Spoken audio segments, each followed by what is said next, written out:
नमस्ते, आप सभी का हमारे YouTube चैनल पे बहुत-बहुत स्वागत है। आज मैं आप सभी को श्रीमद् भगवद गीता का 10वां अध्याय सुनाती हूँ। श्री कृष्ण भगवान ने कहा, हे महाबाहो, और भी मेरे कल्याणकारक वचन सुनो। तुम पर मेरी अत्यंत प्रीति है, अतएव तुम्हारे कल्याण के लिए कहता हूँ।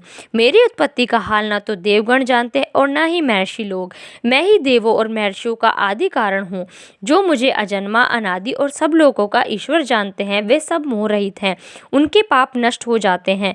बुद्धि, ज्ञान, असमोह, क्षमा, सत्य, दम्भ, शम, दुख, जन्म, मरण, भय और अभय, अहिंसा, समता, संताप, तप, दान, यश, अपयश इत्यादि जो अनेक प्रकार के भाव हैं, वे सब मुझसे उत्पन्न होते हैं। 7 महर्षि और उनके पहले 4 मनुष्य मेरे मन से उत्पन्न हुए। जगत के समस्त प्राणी उनसे उत्पन्न हुए। जो मनुष्य मेरी इस विभूति को भली भांति जानते हैं, वे निश्चय योग से सिद्ध होते हैं।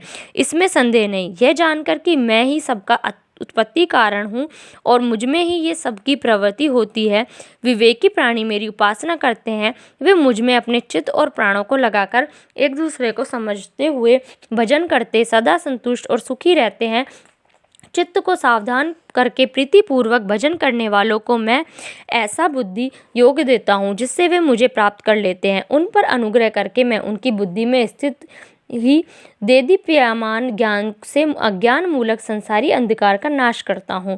अर्जुन ने कहा, आप परम ब्रह्म हो, परम धाम हो, परम मित्र, अचल और दिव्य पुरुष हो, आदि देव हो, अजन्मा हो, सन्यासी हो। तुमको सब ऋषि, देवर्षि, नारद, अमित, देवज्ञ और व्यास भी ऐसा कह गए हैं और स्वयं तुम भी कह रहे हो। हे केशव, जो तुमने मुझसे कहा है सो सब मैं सत्य मानता हूँ। हे भगवान, देवता और दानव इन दोनों ने तुम्हारे रूप को नहीं जाना है।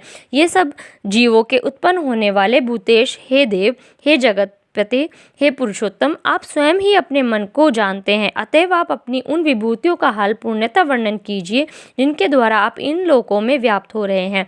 हे योगिनी, हे भगवान, सदैव आपका चिंतन करता हुआ मैं आपको किस प्रकार से जान सकता हूँ? आपका ध्यान किन किन भावों से करना योग्य है? हे जनार्दन, कृपया अपनी माया और विभूतियों को विस्तार से कहिए।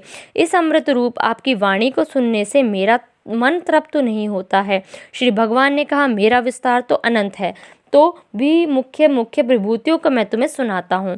हे गुणकेश, समस्त भूतों के अंतःकरण में रहने वाली आत्मा मैं ही हूँ। मैं ही उनका आदि, मध्य और अंत हूँ। मैं आदित्यों में विष्णु, प्रकाशकों में अनेक किरणों से भूषित सूर्य, मरुदगणों में मारीच और नक्षत्रों में चंद्रमा हूँ। मैं वेदों में सामवेद, देवों में इंद्र, इंद्रियों में मन और धृतमात्र में चैतन्य मैं ही हूँ। मैं रुद्रों में शिव, यश राक्षसों में कुबेर, अष्ट वसुओं में अग्नि और पर्वतों में सुमेर मैं ही हूँ। हे पार्थ, पुरोहितों में बृहस्पति, सेनापतियों में स्कंद और जलाशयों में समुद्र मैं ही हूँ। मैं महर्षियों में भृगुवाणी हूँ, अक्षरों में ओमकार, यज्ञों में जप और स्थावरों में हिमालय मैं ही हूँ। वृक्षों में पीपल, देवर्षियों में नारद, गंधर्वों में चिरधर, सिद्धों में कपिल मुनि, वेदों में अमृत से उत्पन्न उच्च श्रवा, गजेंद्रों में ऐरावत और मनुष्य में राजा मैं ही हूँ। शस्त्रों में वज्र, गौओं में कामधेनु, प्रजा की उत्पत्ति करने वालों में कामदेव और सर्पों में वासुकी मैं ही हूँ। नागों में शेषनाग हूँ, जलचरों में वरुण, पितरों में आयरमा और शासन करने वालों में यमराज मैं ही हूँ। दैत्यों में प्रहाद, ग्रास करने वालों में काल, मृगों में सिंह और पक्षियों में गरुड़ मैं ही हूँ। शुद्ध करने वालों में वायु, शस्त्रधारियों में राम, मछलियों में मगर, नदियों में गंगा मैं ही हूँ। हे अर्जुन, मैं सभी प्राणियों का आदि, मध्य और अंत, विधाओं में आध्यात्मिक विद्या और वाद विवादों में वाद मैं ही हूँ। अक्षरों में ओमकार, समासों में द्वंद्व, अक्षय कोक और 4 मुख वाला ब्रह्मा भी मैं ही हूँ। सबको हारने वाली मृत्यु, भविष्य में होने वाली पदार्थों की उत्पत्ति, स्त्रियों में कीर्ति, लक्ष्मी, वाणी, स्मृति, मेधा, धृति और क्षमा मैं ही हूँ। सामवेद में ब्रह्मसात्म, छंदों में गायत्री, मासों में मार्गशीर्ष और ऋतुओं में बसंत मैं ही हूँ। छलियों में जुआ और तपस्वियों में तेज, जय, उद्योग और सात्विकों में सत्य मैं ही हूँ। यादवों में वासुदेव, पांडवों में अर्जुन, मुनियों में व्यास और कवियों में शुक्र मैं ही हूँ। दमन करने वालों में दंड, जय चाहने वालों में नीति, गुप्त पदार्थों में मौन और ज्ञानियों में ज्ञान मैं ही हूँ। और हे अर्जुन, भूत भाव का जो बीज है वह भी मैं ही हूँ। मेरे अतिरिक्त चराचर भूत कुछ भी नहीं है। हे परतन्व्य, मेरी दिव्य विभूतियों का अंत नहीं है, यह विभूतियों का विस्तार मैंने संक्षेप में कहा है। जो जो वस्तु ऐश्वर्यवान, शोभायमान और यशवान है, उन्हें मेरे ही तेज के अंश से उत्पन्न हुआ जानो। अर्थात हे अर्जुन, इस ज्ञान से तुमको क्या प्रयोजन है? यही जान लो कि मैं अपने एक ही अंश से इस संपूर्ण जगत में व्याप्त हूँ। इति श्रीमद्भगवद्गीता सुपनिषद सुब्रह्म विद्या योग शास्त्रे श्री कृष्ण अर्जुन संवादे विभूति वेद योगो नाम 10वां अध्याय समाप्त।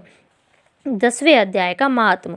श्री नारायण जी बोले, हे लक्ष्मी जी, अब 10वें अध्याय का महात्म कहता हूँ, तू श्रवण कर। एक समय कैलाश पर्वत पर शिव पार्वती बैठे थे। एक हंस मेरे दर्शन को आया। वह हंस ब्रह्मा का वाहन था।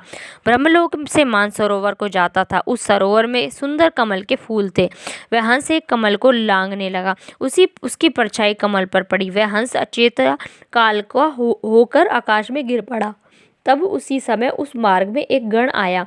हंस को गिरा देखकर गण ने कहा, हे स्वामी, वह हंस आपके दर्शन को आया था, श्याम वर्ण होकर गिर पड़ा। गण मेरी आज्ञा से हंस को ले आया। मैंने पूछा, हे हंस, तू श्याम वर्ण क्यों हुआ? हंस ने कहा, हे प्रभु जी, मैं आपके दर्शन को आ रहा था। मानसरोवर में कमल के फूल खिले हुए थे। मैं उनको लांघ कर आया। उससे मेरी देह श्याम वर्ण हो गई और मैं आकाश से गिर पड़ा।